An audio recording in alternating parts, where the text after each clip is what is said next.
Hədisdə var, canını alanda müminin Allahdan nida gələr ki, gör kimdən gəlmişəm.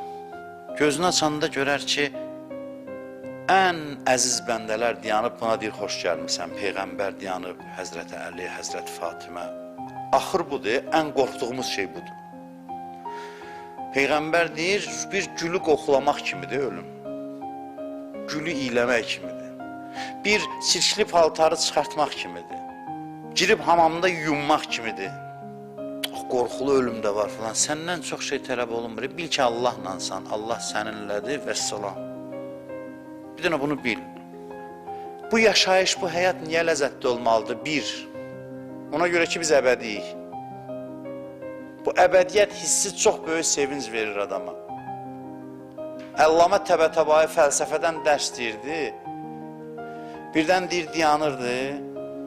Deyirdi ki, dostlar, biz bu dünyadan köçəcək, ondan sonra deyirdi ki, həstim ki, həstim, həstim ki, həstim.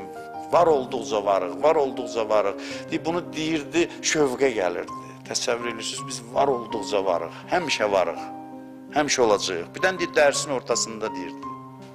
Birincisi budur ki, biz əbədiyik. İkinci sevinç mənbəyi nədir? Dünya bütün problemləri ilə qısadır, qutarıb gedəcək. Dərd eləmə, oyundur hər şey. Üçüncüsü nədir? Udmaq var, azart var. İcazə verin bu sözdən istifadə edeyim. Həyatda udmaq var, udmaq şövqü var və insan buna meyillidir. Və oyun tərəfi də rəqib deyil, azarkeşdir.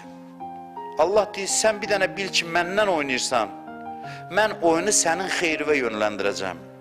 Hər şey sənin xeyrivə istiqamətləndirəcəm.